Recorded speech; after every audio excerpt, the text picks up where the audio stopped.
바닥을 데운다고요? 처음 회의실에서 그 말을 들었을 때 저는 웃었습니다. 유럽에서는 난방을 하면 벽이 따뜻해집니다.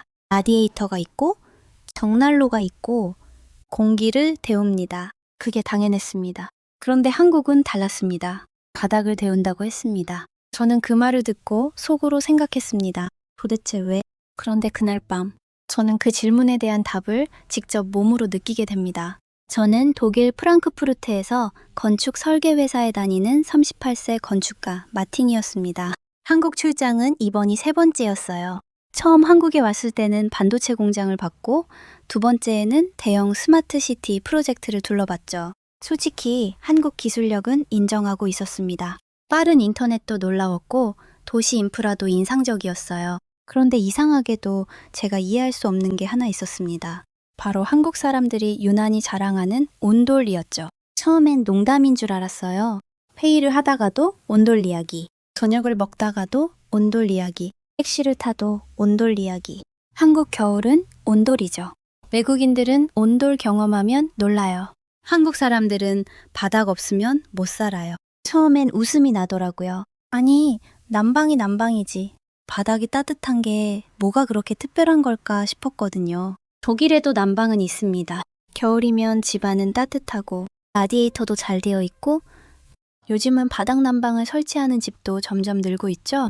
그래서 저는 속으로 생각했습니다. 한국 사람들이 좀 과장하는 거 아니야? 솔직히 그랬어요.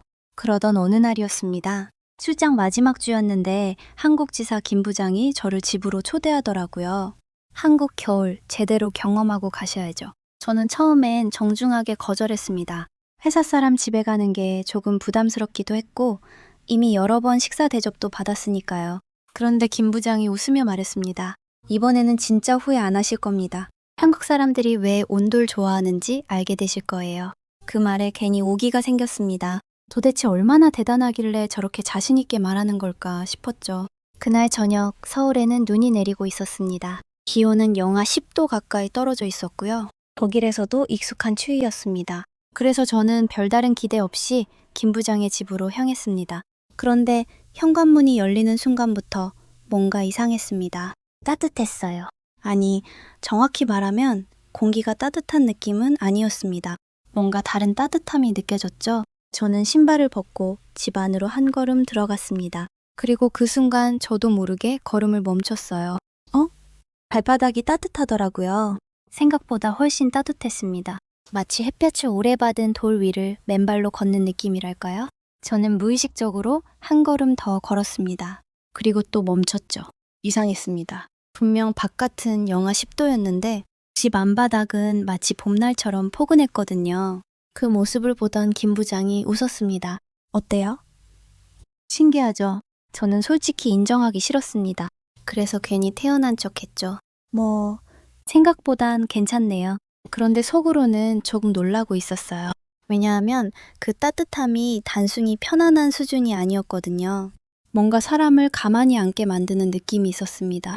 그때는 몰랐어요. 제가 놀란 건 단순히 따뜻한 바닥 때문이 아니었다는 걸요. 그날 저녁 저는 한국 사람들이 왜 수백 년 동안 바닥을 따뜻하게 만들려고 했는지, 그리고 왜 그 이야기를 그렇게 자랑스럽게 하는지 알게 됩니다. 그런데 그 이유는 제가 생각했던 기술 때문이 아니었어요. 오히려 한국 사람들이 살아온 방식과 훨씬 더 관계가 있는 이야기였죠. 솔직히 말하면 집에 들어간 직후에도 저는 온돌이 그렇게 대단한 건 아니라고 생각했어요. 물론 바닥은 따뜻했습니다. 인정할 건 인정해야 했죠. 밖은 영하 10도였는데 맨발로 걸어도 전혀 춥지 않았으니까요.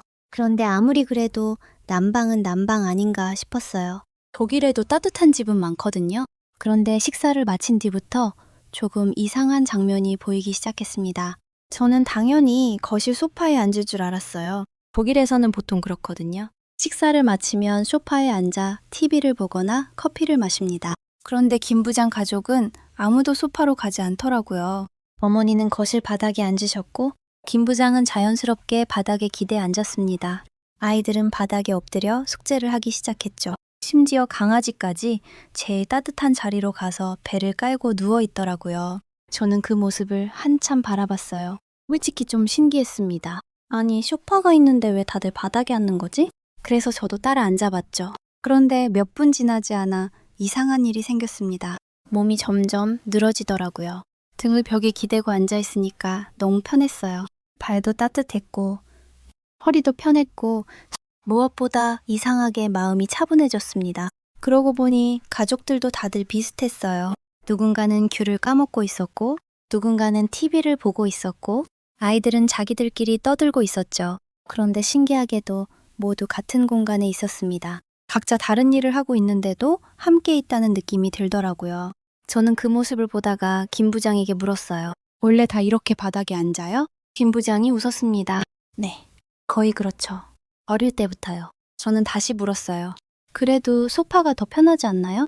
그러자 김 부장이 웃음을 터뜨리더라고요. 그 모습을 보던 어머니도 같이 웃으셨고요. 잠시 후 김 부장이 어머니 말씀을 번역해줬습니다. 어머니가 그러시는데요. 바닥이 따뜻하면 사람들이 모인대요. 저는 순간 이해가 안 됐어요. 바닥이 따뜻한 것과 사람들이 모이는 게 무슨 관계일까 싶었거든요. 그런데 김 부장이 조용히 말을 이어갔습니다. 한국 겨울은 원래 춥잖아요. 옛날에는 집도 작았고요. 그러니까 가족들이 자연스럽게 제일 따뜻한 곳으로 모였죠. 저는 아무 말도 하지 못했어요. 그 순간 거실 풍경이 조금 다르게 보이기 시작했거든요. 아이들이 바닥에 있는 이유, 어머니가 바닥에 앉아 계신 이유, 가족들이 같은 공간에 모여 있는 이유. 그게 단순히 난방 때문만은 아닌 것 같았어요. 따뜻한 곳으로 모이다 보니 함께 밥을 먹고, 함께 이야기를 하고, 함께 시간을 보내게 된 거죠. 저는 가만히 바닥에 손을 올려봤습니다. 정말 따뜻하더라고요. 그런데 이상하게도 제 눈에는 바닥보다 가족들이 더 따뜻해 보였어요. 그리고 그때 처음으로 이런 생각이 들었습니다. 어쩌면 한국 사람들이 자랑하는 건 온돌이라는 기술 자체가 아닐지도 모르겠다고요. 그 바닥 위에서 가족이 함께 살아온 시간, 추운 겨울을 함께 견뎌온 방식, 그걸 이야기하는 건 아닐까 싶더라고요. 그리고 그날 밤, 김 부장의 어머니는 제 생각을 완전히 바꿔놓는 이야기를 들려주셨습니다. 그 이야기를 듣고 나서야 저는 한국 사람들이 왜 바닥을 그렇게 소중하게 생각하는지 조금은 이해하게 됐죠. 거실 바닥에 앉아있던 저는 어느새 시간 가는 줄 모르고 있었습니다. 따뜻한 바닥 때문인지 아니면 가족들이 만들어내는 분위기 때문인지는 모르겠지만 이상하게 마음이 편해지더라고요. 독일에서는 보통 저녁을 먹고 나면 각자 자기 방으로 가거나 소파에 흩어집니다. 그런데 이 집은 달랐어요. 누구도 서둘러 자리를 뜨지 않았습니다. 어머니는 귤을 까주고 계셨고 아이들은 숙제를 하다가도 한마디씩 끼어들었고 김 부장은 TV를 보다가도 어머니 말씀에 웃음을 터뜨렸죠. 저는 그 모습을 한참 바라보다가 문득 물어봤습니다. 한국 사람들은 언제부터 이렇게 바닥에서 생활한 거예요? 제 질문을 들은 김 부장의 어머니가 잠시 웃으시더니 천천히 이야기를 시작하셨습니다. 물론 저는 한국말을 못 알아들었죠. 그래서 김 부장이 옆에서 통역을 해줬습니다. 어머니가 그러시는데요. 옛날에는 겨울이 정말 힘들었대요. 저는 고개를 끄덕였습니다. 그건 독일도 마찬가지였으니까요.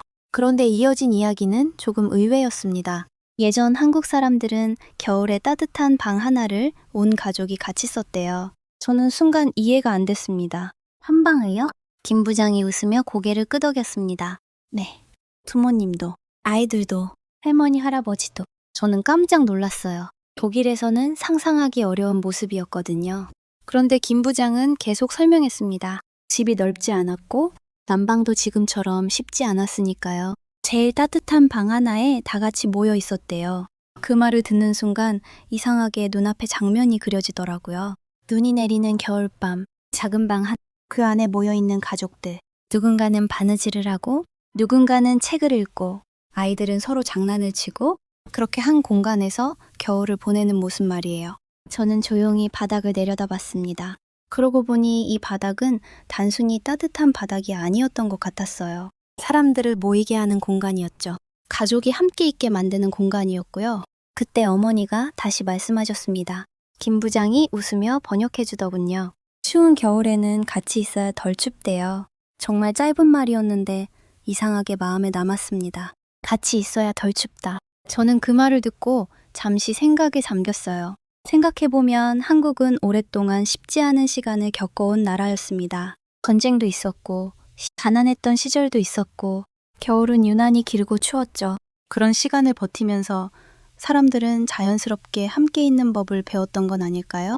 저는 그날 처음으로 온도를 다르게 보기 시작했습니다. 처음에는 그냥 난방 기술이라고 생각했어요. 하지만 이제는 조금 달랐습니다. 온돌은 바닥을 따뜻하게 만드는 기술이 아니라 사람들이 함께 모여 살게 만든 생활 방식에 더 가까운 것 같았거든요.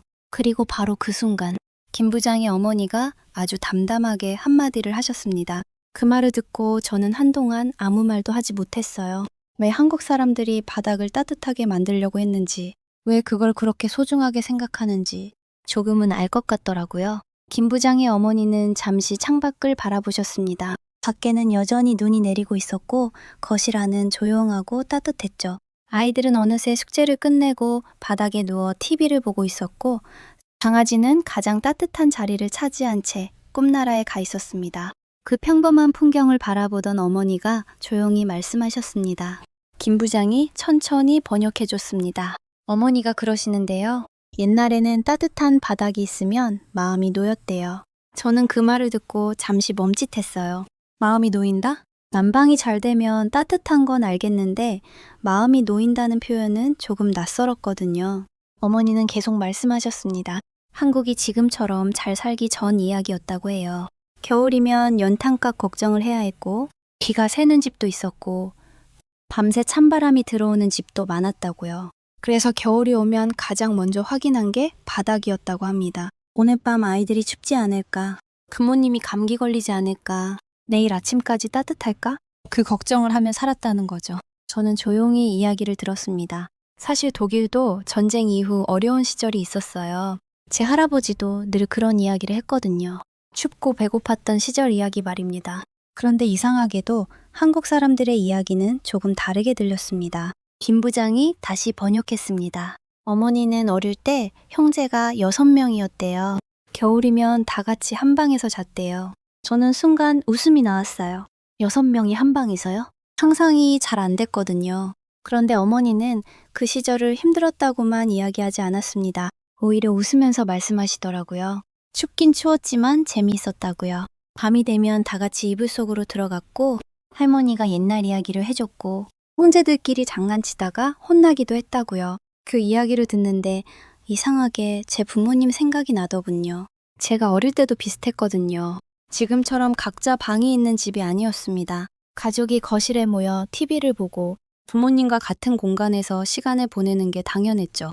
언제부턴가 그런 시간이 사라졌는데 그날 한국의 거실에서 옛날 기억이 떠오른 겁니다. 저는 가만히 주변을 둘러봤습니다. 아이들은 여전히 바닥에 누워 있었고 어머니는 귤을 까고 계셨고 김 부장은 아무 말 없이 가족들을 바라보고 있었어요. 그런데 문득 이런 생각이 들더라고요. 한국 사람들이 좋아하는 건 따뜻한 바닥이 아닐지도 모르겠다고요. 진짜 좋아하는 건 그 바닥 위에 모여 앉았던 사람들 아닐까. 그 바닥 위에서 나눴던 이야기들 아닐까. 그 바닥 위에서 함께 견뎌냈던 시간들 아닐까. 그 생각이 들자 온돌이 조금 다르게 보이기 시작했습니다. 처음에는 단순한 난방 기술이라고 생각했어요. 그런데 이제는 아니었습니다. 한국 사람들에게 온돌은 단순한 기술이 아니라 가족을 지키고 싶었던 마음이었고 추운 겨울을 함께 버텨낸 기억이었고 누군가를 따뜻하게 해주고 싶었던 마음이 담긴 공간 같았거든요. 그리고 그날 밤이 깊어질수록 저는 점점 더 이상한 기분이 들었습니다. 처음에는 한국 사람들이 왜 그렇게 바닥 이야기를 하는지 이해할 수 없었는데 어느새 저도 그 따뜻한 바닥 위에서 쉽게 일어나고 싶지 않더라고요. 그날 밤은 이상했습니다. 분명 저는 출장 중이었고 거래처 직원의 집에 잠시 들른 것뿐이었는데 좀처럼 집에 돌아가고 싶은 생각이 들지 않았거든요. 특별한 일이 있었던 것도 아니었습니다. 거창한 이야기를 들은 것도 아니었고요. 그저 따뜻한 바닥 위에 가족들이 모여 앉아 있었을 뿐입니다. 그런데 이상하게도 그 평범한 풍경이 계속 눈에 들어왔어요. 어머니는 귤을 까서 손주들에게 나눠주고 계셨고 아이들은 TV를 보다가도 서로 장난을 쳤습니다. 김 부장은 아이를 혼내는 대신 웃으면서 머리를 한번 쓰다듬어 주더군요. 정말 평범한 가족의 저녁 시간이었습니다. 그런데 저는 그 장면을 한참 동안 바라보고 있었어요. 왜 그런지 저도 모르겠더라고요. 독일에도 가족은 있습니다. 따뜻한 집도 있고요. 그런데 이 집에서는 이상하게 사람들 사이의 거리가 더 가까워 보였습니다. 물리적인 거리 말고요. 마음의 거리 같은 것 말입니다. 그때 김 부장이 제게 물었습니다. 독일은 어때요? 저는 잠시 생각하다가 솔직하게 말했어요. 요즘은 가족이 함께 있는 시간이 많이 줄었죠. 저도 부모님을 자주 못 봐요. 김 부장이 조용히 고개를 끄덕였습니다. 그러더니 이런 말을 하더군요. 한국도 많이 변했어요. 예전 같지는 않죠. 그 말을 듣는데 어머니가 웃으시며 무언가를 말씀하셨습니다. 김 부장이 또 번역을 해줬죠. 집이 커질수록 사람들이 멀어진다고 하시네요. 순간 모두가 웃었습니다. 농담처럼 들렸거든요. 그런데 이상하게 그 말이 제 마음에 남더라고요. 생각해보면 한국은 정말 빠르게 성장한 나라였습니다. 전쟁을 겪었고, 가난도 겪었고, 불과 몇십 년 만에 세계가 주목하는 나라가 됐죠. 그런데 저는 그동안 한국의 성공을 기술에서만 찾고 있었습니다. 반도체, 자동차, 조선업, IT, 이런 것들만 보고 있었던 거예요. 하지만 그날 저는 조금 다른 생각을 하게 됐습니다. 저런 기술은 하루아침에 만들어지지 않죠.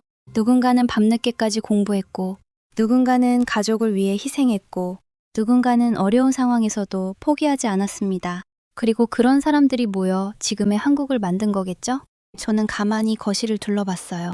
어머니는 여전히 손주들을 바라보며 웃고 계셨고, 아이들은 따뜻한 바닥에 누워 있었습니다. 그 모습을 보는데 갑자기 이해가 되더라고요. 온돌이 중요한 이유 말입니다. 바닥이 따뜻해서가 아니었어요. 그 따뜻함 덕분에 사람들이 모이고, 사람들이 모이니까 이야기가 생기고, 이야기가 쌓이니까 가족이 되는 거였죠. 저는 그날 처음으로 온도를 기술이 아니라 문화로 보게 됐습니다. 그리고 한국 사람들이 왜 그렇게 온돌 이야기를 자랑스럽게 하는지도 조금은 알 것 같았어요. 그건 단순히 바닥 난방을 발명했다는 자랑이 아니었습니다. 힘들었던 시절에도 가족이 함께 버틸 수 있게 만들었던 삶의 방식, 서로 기대어 살아왔던 시간, 그걸 기억하고 있는 거였죠. 그 순간 저는 문득 이런 생각이 들었습니다.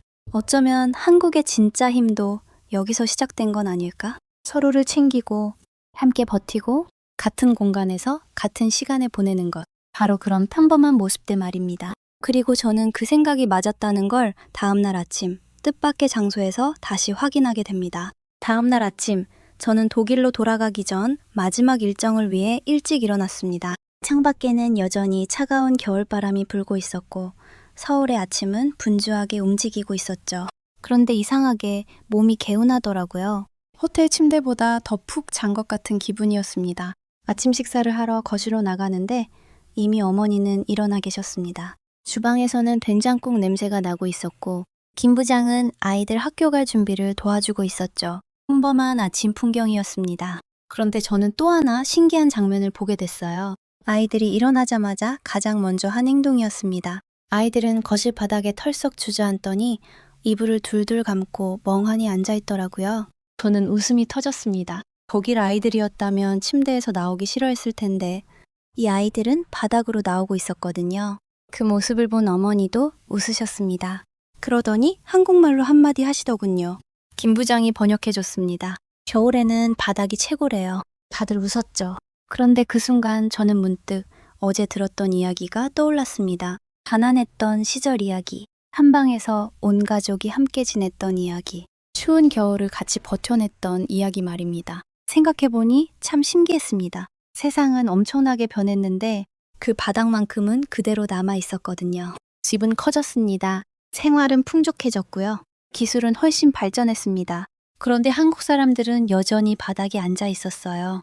여전히 가족이 모이고, 여전히 함께 밥을 먹고, 여전히 같은 공간에서 시간을 보내고 있었습니다.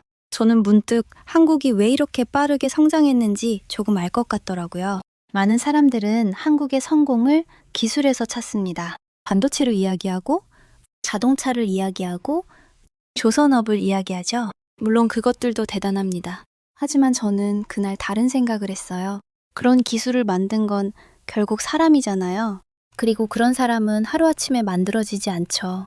어릴 때부터 가족을 생각하고 함께 살아가는 법을 배우고 서로를 챙기는 환경 속에서 자라야 하는 거니까요. 저는 식탁에 앉아 국을 한 숟갈 떠먹었습니다. 따뜻하더라고요. 그런데 이상하게 국보다 더 따뜻하게 느껴지는 게 있었습니다. 바로 이 집의 분위기였어요. 어머니가 손주를 챙기고 아버지가 아이 가방을 챙기고 아이들이 웃으며 학교 갈 준비를 하는 모습. 정말 평범한 장면인데 괜히 마음이 편안해졌습니다. 그 순간 저는 깨달았어요. 온돌은 단순히 바닥을 데우는 기술이 아니었습니다. 사람이 사람 곁에 머물게 만드는 공간이었어요. 가족이 자연스럽게 함께 있게 만드는 공간이었고 서로를 챙기는 시간을 만들어주는 공간이었죠. 그리고 그런 시간들이 쌓여 지금의 한국을 만든 건 아닐까 싶더라고요. 저는 독일로 돌아가기 위해 집을 나서면서 마지막으로 따뜻한 거실을 한번 돌아봤습니다. 그런데 이상하게도 온돌보다 더 기억에 남는 게 있었습니다. 바로 그 바닥 위에 모여 살던 사람들이었어요. 그리고 저는 공항으로 향하는 차 안에서 한국 사람들이 왜 온돌을 그렇게 자랑스럽게 이야기하는지 비로소 이해하기 시작했습니다. 그들이 이야기하는 건 바닥이 아니라 그 바닥 위에서 함께 살아온 시간이었던 거죠. 공항으로 가는 길 내내 저는 전날 봤던 거실 풍경을 떠올리고 있었습니다. 이상한 일이었어요. 한국에 오기 전까지만 해도 저는 온돌을 그냥 난방 기술 정도로 생각했거든요. 그런데 이제는 머릿속에 따뜻한 바닥보다 그 위에 모여 앉아있던 사람들이 먼저 떠오르고 있었습니다. 어머니의 웃음, 아이들의 장난, 김 부장의 차분한 목소리, 그런 평범한 장면들이 자꾸 생각나더라고요. 인천공항에 도착한 뒤에도 비슷했습니다. 출국 수속을 마치고 탑승구 근처에 앉아 있는데 주변을 둘러보게 되더군요. 가족 단위 여행객들이 꽤 많았어요. 어린 손자의 목도리를 고쳐주는 할머니, 무거운 가방을 대신 들어주는 아버지, 아이가 넘어질까봐 뒤에서 계속 지켜보는 어머니. 정말 흔한 모습들이었습니다. 어느 나라 공항에서나 볼 수 있는 장면일 수도 있었죠. 그런데 이상하게 그날은 다르게 보였습니다. 아마 전날 밤 이야기를 들었기 때문이었을 거예요. 저는 문득 김 부장의 어머니가 했던 말이 떠올랐습니다. 추운 겨울에는 같이 있어야 덜 춥다. 그때는 그냥 옛날 이야기라고 생각했어요. 그런데 곰곰이 생각해보니 그 말은 겨울 이야기만이 아니었던 것 같더라고요. 힘들 때 같이 있고 어려울 때 같이 버티고 누군가 넘어지면 붙잡아주는 것. 어쩌면 한국 사람들이 중요하게 생각하는 가치가 그 안에 담겨 있었던 건 아닐까 싶었습니다. 저는 탑승 시간을 기다리며 노트북을 열었습니다. 출장 보고서를 정리해야 했거든요. 그런데 이상하게도 건축 관련 메모보다 다른 내용들이 먼저 떠올랐습니다. 한국 사람들이 왜 바닥에 앉는지, 왜 가족이 함께 있는 시간을 중요하게 생각하는지, 왜 집이라는 공간을 단순한 건물이 아니라 사람을 모이게 하는 장소로 생각하는지 말이에요. 건축가인 저에게는 꽤 큰 충격이었습니다. 그동안 저는 좋은 건축물을 설계할 때 구조와 효율, 기술을 먼저 생각했습니다. 에너지 효율은 어떤지, 동선은 편리한지, 공간 활용은 좋은지, 그런 것들이 가장 중요하다고 생각했죠. 그런데 한국에서 며칠을 보내면서 처음으로 다른 생각을 하게 됐습니다. 좋은 공간은 사람을 편하게 만드는 공간이 아니라 사람을 서로 가까워지게 만드는 공간일 수도 있다는 생각 말입니다. 그리고 그 생각은 이상하게 한국이라는 나라와도 닮아 있는 것 같았어요. 한국은 짧은 시간 안에 정말 많이 성장했습니다. 전쟁의 폐허에서 시작해 세계가 주목하는 나라가 됐죠. 많은 사람들은 그 이유를 기술이나 산업에서 찾습니다. 물론 맞는 이야기예요. 하지만 저는 이제 조금 다르게 생각하게 됐습니다.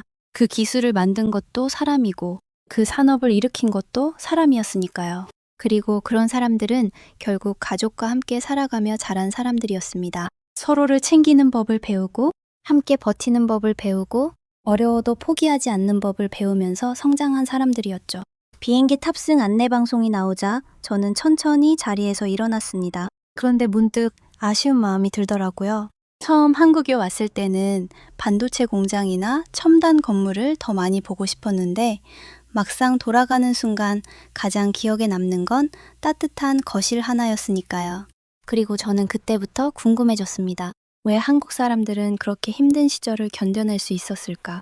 왜 그렇게 빠르게 다시 일어설 수 있었을까? 그 답을 저는 독일로 돌아간 뒤 우연한 자리에서 듣게 됩니다. 그리고 그 순간 저는 온돌보다 더 중요한 한국의 진짜 힘을 발견하게 됐죠. 독일로 돌아온 뒤에도 이상하게 한국 생각이 자주 났습니다. 솔직히 저도 이유를 잘 몰랐어요. 출장 중에 본 첨단 건물 때문도 아니었고 화려한 도시 풍경 때문도 아니었습니다. 오히려 제 머릿속에 남아있던 건 김 부장 집 거실이었죠.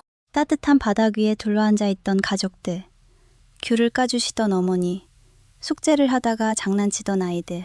정말 평범한 장면이었는데 이상하게 잊히지 않더라고요. 몇 주 뒤 독일 본사에서 건축 세미나가 열렸습니다. 세계 여러 나라의 주거 문화를 소개하는 자리였는데 발표자 중 한 명이 한국의 온돌 문화를 언급했어요. 그는 온돌을 매우 효율적인 난방 시스템이라고 설명했습니다. 에너지 효율이 어떻고 월 손실이 적고 실내 온도 유지에 유리하다고 이야기했죠. 참석자들은 고개를 끄덕였습니다. 건축가인 저도 틀린 말은 아니라고 생각했어요. 그런데 이상하게도 마음 한구석이 조금 허전하더라고요. 왜냐하면 제가 한국에서 보고 온 건 그런 게 아니었거든요. 발표가 끝난 뒤 질의응답 시간이 됐습니다. 저도 모르게 손을 들었어요. 그리고 이렇게 말했습니다. 온돌의 장점은 효율만이 아닌 것 같습니다. 순간 사람들이 저를 바라봤습니다. 저는 잠시 생각하다가 천천히 말을 이어갔어요. 제가 한국에서 본 온돌은 사람을 모이게 만드는 공간이었습니다. 회의실이 조용해졌습니다. 가족들이 한 곳에 모이고 서로 이야기를 나누고 함께 시간을 보내게 만드는 공간이더군요. 그 말을 하는데 문득 김 부장 어머니의 얼굴이 떠올랐습니다. 추운 겨울에는 같이 있어야 덜 춥다. 그 짧은 한마디 말이에요. 저는 그제야 깨달았습니다. 한국 사람들이 자랑하는 건 바닥 난방이 아니었던 겁니다. 가족을 지키려 했던 마음, 함께 버티려 했던 삶의 방식, 어려운 시절에도 서로를 놓지 않았던 공동체의 기억. 그게 온돌 안에 담겨 있었던 거죠. 세미나가 끝난 뒤 한 동료가 저에게 물었습니다. 한국에서 가장 인상 깊었던 기술이 뭐였어? 예전 같았으면 반도체나 스마트 빌딩 이야기를 했을 겁니다. 그런데 저는 웃으며 대답했어요. 기술은 아니야. 사람들이었어. 동료는 의아한 표정을 지었습니다. 하지만 저는 확신하고 있었어요. 한국이 여기까지 온 이유는 우연이 아니었습니다. 누군가는 새벽까지 일했고, 누군가는 가족을 위해 희생했고, 누군가는 힘들어도 책임을 다했죠. 그리고 그런 사람들이 모여 지금의 한국을 만든 겁니다. 저는 문득 한국의 겨울을 떠올렸습니다. 차가운 바람이 불고, 눈이 내리고, 힘든 시절도 있었겠죠. 그런데 한국 사람들은 혼자 버티지 않았던 것 같았습니다. 따뜻한 바닥 위에 모여 앉아 함께 견뎠고, 함께 웃었고, 함께 미래를 이야기했어요. 어쩌면 그게 한국의 진짜 힘이었는지도 모릅니다. 화려한 기술보다 먼저 사람을 생각하는 것, 어려울수록 함께 하려는 것, 묵묵히 자기 자리를 지키는 것. 저는 독일 사무실 창밖을 바라보며 조용히 미소를 지었습니다. 처음 한국에 갔을 때 저는 바닥 난방을 이해할 수 없었습니다. 그런데 돌아오는 길에는 온돌이 왜 특별한지 알게 됐죠. 아니, 정확히 말하면 온돌보다 더 중요한 걸 알게 된 것 같았습니다. 지금의 한국을 만든 건 따뜻한 바닥이 아니라 그 바닥 위에서 서로를 지켜온 사람들이었다는 걸요. 그리고 그 사실을 알고 나니 이상하게 마음이 든든해졌습니다. 그런 사람들이 있는 나라라면 앞으로 어떤 겨울이 와도 또 함께 이겨낼 것 같았거든요. 지금까지의 사연 어떻게 들으셨나요? 재밌게 들으셨다면 댓글로 남겨주세요. 추첨을 통해 커피 쿠폰들 보내드립니다. 다음에 더 재밌는 사연으로 돌아올게요. 감사합니다.